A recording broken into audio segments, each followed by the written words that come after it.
Next up is substitute function. It is used to substitute a particular string with another string in the selected text. For example, to rectify the spelling of student, we type is equal to substitute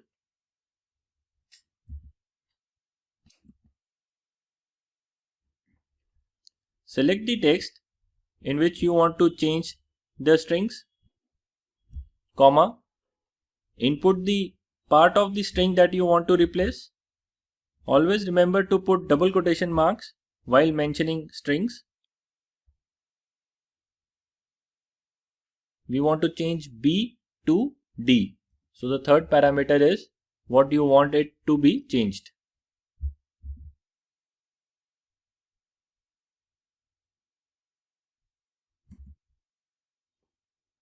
You can see the text 𝗏𝗏 is now student.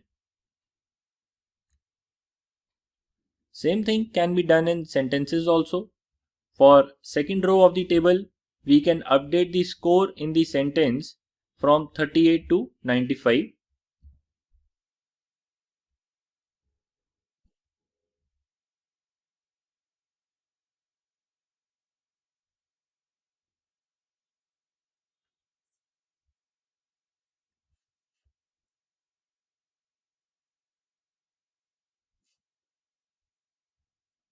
So student 1 scored 95 marks in science.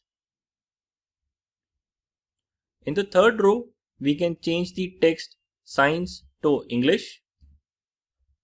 Important thing to note here is the word science is case sensitive. If you make the S of science small, it will not be able to recognize the same.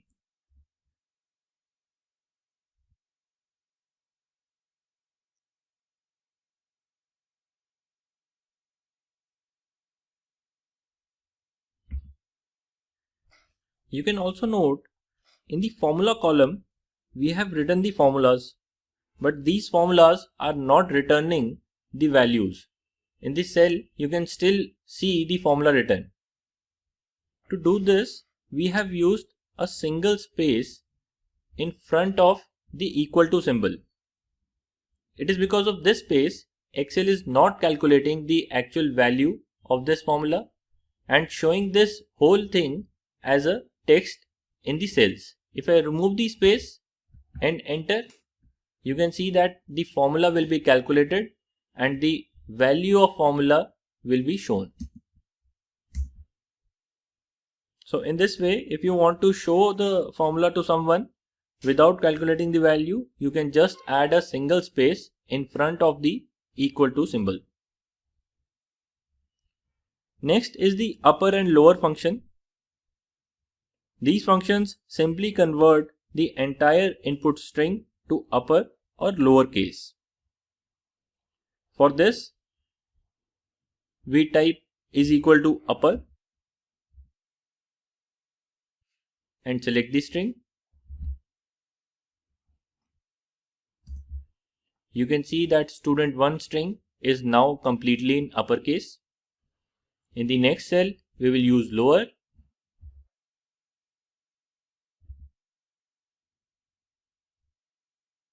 And you can notice that the S of the student, which was earlier uppercase, is now lowercase. To completely fill the table, we select both the cells, go to the bottom right corner and double click, and the entire table is filled. After this, we look at the length function. Length function returns the length of the input string, that is, it returns the count of characters including spaces in the string. So for example, in the first cell, we have student 1 written. Student contains 7 characters, then there is a space, and then there is a numeric 1. Total, it contains 9 characters. So we will now use the length function to see how many characters does this actually have. Len and then we select this string. You can see that this length function returns the number of characters including the space in between. We can extend it for the other strings. You can see that the next string length is 11. You can manually check if Excel is giving us the correct answers. The last set of functions we are going to discuss are left, right and mid. Left function will help us select a particular count of characters in the string from the left. In this table, we have QR code values which consist of three different parts. One is the year of manufacturing, which are the first 4 characters of the QR code. The last 2 characters are the group of that product, and in between there are 5 characters which represent the product ID of that particular product. To segregate these 3 parts from the given QR code, we first use the left function. To apply left function, we start typing left, select the string, comma, type 4. This will return the first 4 characters of the selected string. You can see that the first 4 strings, that is 2018, is returned by the left function. Right does the same thing. It just starts the counting from the end of the string. For example, here we want to get the right 2 characters of the string. So we type right,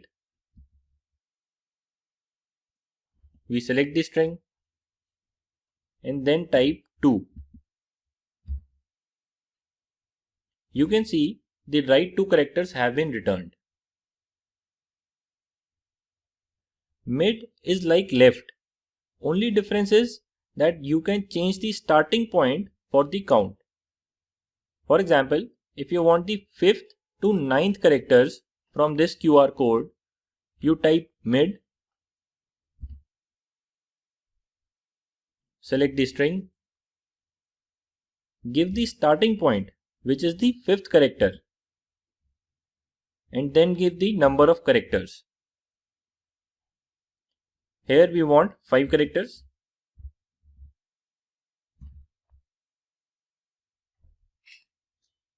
You can see that the middle 5 characters are returned by this mid function. We can select these 3 cells and double click on the bottom right corner to complete this table. Like I told you in the previous lecture, all the textual functions can also be found in the Formulas tab of the Excel menu. I would recommend that you go and explore these other textual functions also. That's all for this lecture. See you in the next one.